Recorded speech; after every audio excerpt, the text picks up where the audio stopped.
Hello everyone, I'm back once again with another video review, and in today's review I will be taking a look at the Transformers Generations Legacy Predacon Sandstorm. This version of Sandstorm is the Beast Wars character that was introduced in the toy line in 1997-1998 at BotCon and was obviously a redeco of fellow Predacon Scorponok. And this new figure is obviously a redeco of the Kingdom Predacon Scorponok that came out during the Kingdom line. And this version of Sandstorm has a really odd color scheme that doesn't exactly match up with his original toy nor comic appearances. And rather than, be a straight up redeco, he comes with the mutant head that his original toy had. Obviously, we'll take a quick look at the packaging and then take a look at the figure himself. As you can see up front, he is in his Scorpion mode. His name is Sandstorm, obviously Predacon, to differentiate him from the G1 Autobot Triple Changer and the G2, Conehead that was a redeco of fellow Conehead Ramjet. Transformers Generations Legacy on top. And like his wavemate Buzzsaw and Nightprowler, he has a closed box to differentiate him and his wave from the other legacy figures with open boxes. On this side, we get an image of him in his robot mode and an up-close image of his head, that being based on the old mutant face that his original toy had. His name in Ancient Autobot on this side. And we get the Decepticon side of the Legacy art panel. On the back, we get his name again with renders of him in his robot and beast mode. He transforms in 24 steps. And like his wave mates, he doesn't have the QR code that you can scan that the mainline figures have. And one thing to note is that rather than, the purple that we got on the figure, the renders show his, Stinger cast in the same, orange that we have on the figure. So there you have that. And obviously, because I never got Scorponok when Kingdom came out, I will show the transformation for Sandstorm here. But first we'll take a look at the details before we get into transformation. So as you can see, he's meant to be that of a realistic Scorpion rather than, the cartoon model that Scorponok went with, or, based on his original toy. So he gets, so like the other, Kingdom / Legacy Maximals and Predacons that have gotten updates with, realistic beast modes, he is based on that of a realistic Scorpion with, the mandibles, the claws, the legs, the tail, and stinger, all of that. So nice red for the eyes, orange for the fangs, orange for, the pinchers, and nice purple plastic for the legs and stinger.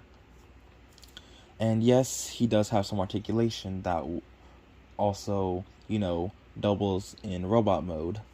So the tail, or at least this section, is articulated. The stinger is on a ball joint and can rotate the full 360.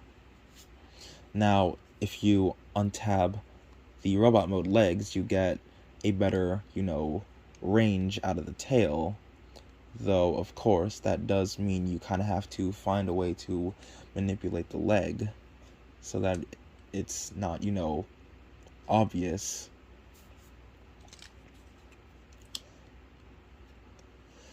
Where nothing at the head, the legs are on ball joints, so you can manipulate them however you want, though these two legs are on the same ball joint, meaning you don't really get anything out of this. And for the claws, well, you can move them however you want. They are on, what will be the elbow joint in robot mode, and they do rotate the full 360 and obviously open and close. And within, he has the missiles and cyber bee that Scorponok also comes with. So, and I will touch base on both of these in robot mode. So there you have that. Now for some comparisons, especially since I don't have Scorponok. Here he is with his wave mate, that being Buzzsaw. I never got Night Prowler, mainly because, well, I already have Cheetor and Shadow Panther, so I didn't really care to get him. So you can see how that works out. Here he is with some of the other Maximals and Predacons. Here he is with Rhinox, Cheetor, Shadow Panther, another, repaint / retool. Here he is with another Predacon, that being Black Arachnia. And the only reason why I have her this way is because, if you can tell, Black Arachnia is about as long from the legs to how Sandstorm is from the claws to the tail. So there you have that. Here he is with the fossilizers. So you can see how this works out. And also just because here he is with another repaint / another redeco. Here he is with the Beast Machine's Maximal T-Rex. So you can see how that works out. Moving on to transformation, as it is the same as Scorponok's. If I did have Scorponok, I would have already reviewed him, but seeing as I never got him, I will show off the transformation here. So obviously what you want to do, if you haven't done already, is untab the leg, this section right here from the tail. What you want to do next is angle out the legs like so that they're out of the way. Come to this leg. This will all rotate down like this, rotate at the thigh, fold out the feet like so. Do the same with this leg, though. Rotate it 180, rotate it down like this, rotate on the thigh, fold out the feet like this, then rotate the waist. Then what you want to do next is come up here, untab the head, fold in the head like this, and it will close, lock up into place like this. Take all of this, it will lock into place once everything is, lined up. Take the shoulders, then take the head, rotate it up like this, close the torso, and you can do whatever you want with the legs. What I like to do is take the legs, rotate them in like this. That way they're not, obviously sticking out, and they have a place to go. Now I would do the same with these back legs, but because they're going to be in the way, I like to just leave them out like this, then fold up the tail,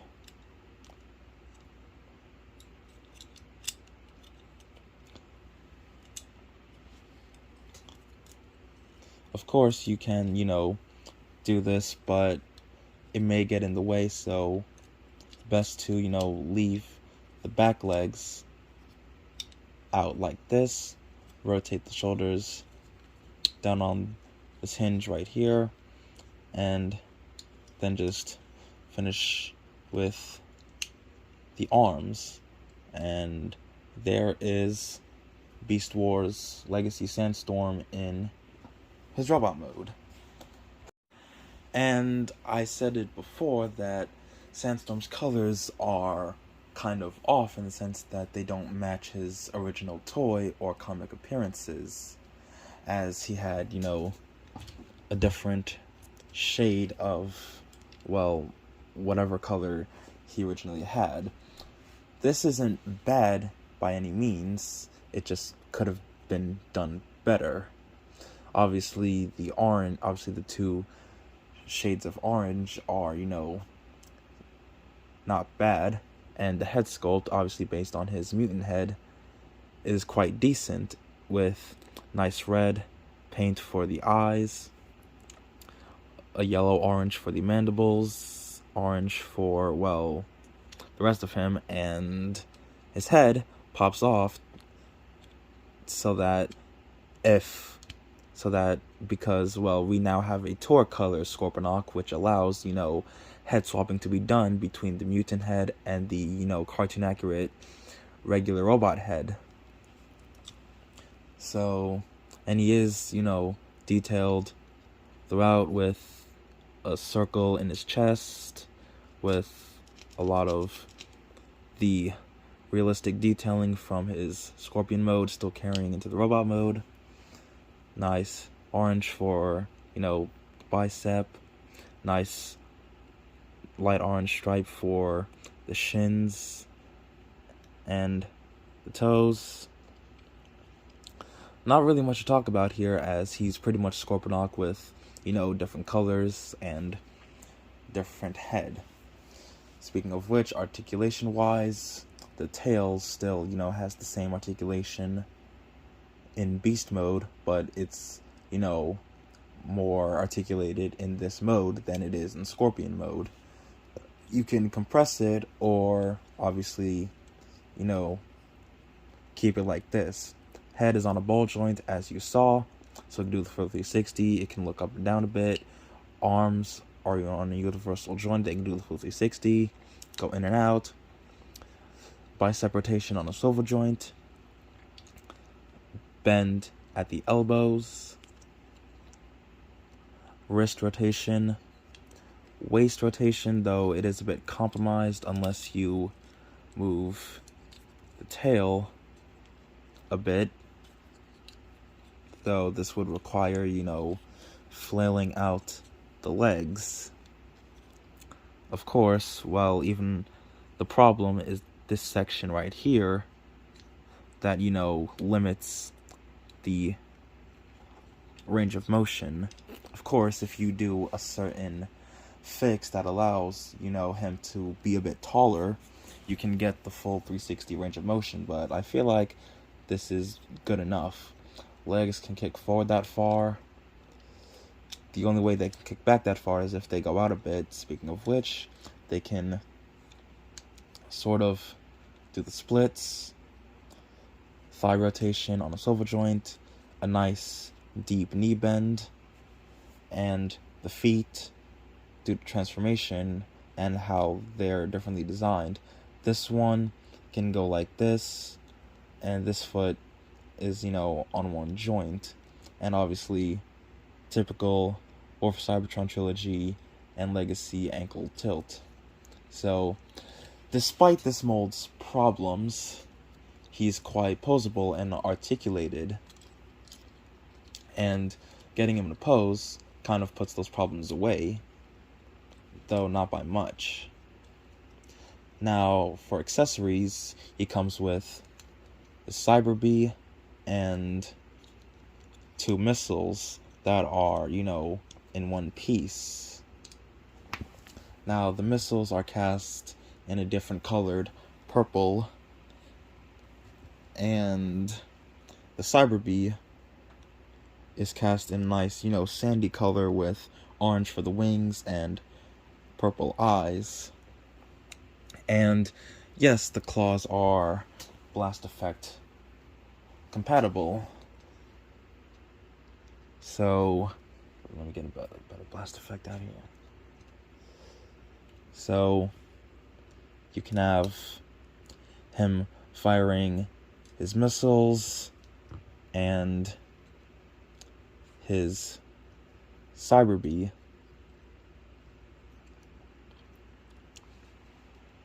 So, there you have that. And now for, and obviously the claws open and close, as you saw in Scorpion mode. Now for some comparisons. since I don't have Scorponok, but I do have some of the other Maximals and Predacons.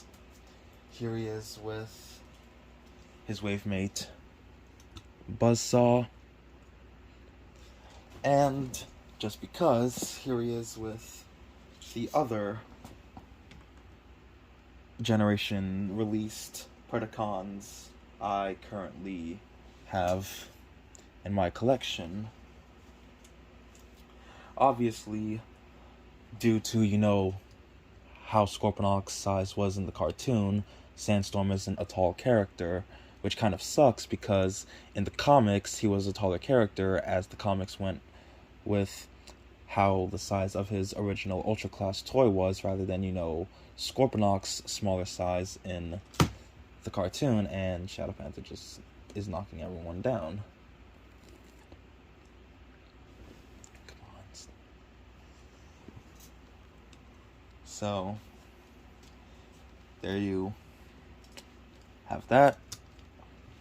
And also, just because, here he is with the Maximals, or at least all the Maximals I currently have in my collection. So here he is with Rhinox, here he is with Cheetor. Here he is with T-Rex. And no one just wants to stand due to how I have positioned them.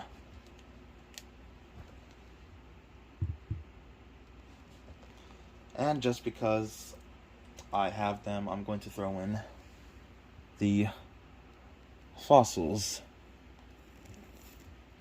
So you can see how that works out.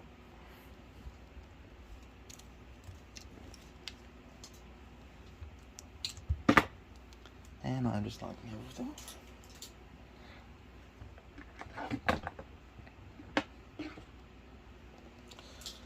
So, some final thoughts on the Transformers Generations Legacy Predacon Sandstorm. He's not a perfect figure. He has his flaws. The mold could have been done better, and if he was a Voyager, he would probably be in scale with his comic appearance rather than, him being a simple redeco of Scorponok, because, as I mentioned before, Sandstorm in the comics was a much bigger character, as he wasn't, the same size as Scorponok, as it was based on his Ultra Class toy. And speaking of which, I feel like the colors could have been, done better, and should have been based on his comic or Ultra Class toy appearances. But he's not that bad of a figure. There have been worse figures out there. He is quite posable, and Scorpion mode is good. Despite the flaws, I find him rather enjoyable. He is obviously quite posable. Now, there's not really much I can, really say, especially since he was a non-appearance character who never appeared in the cartoon. So, yeah. I would only recommend him if you are, someone who's interested in, versions of cult favorite characters.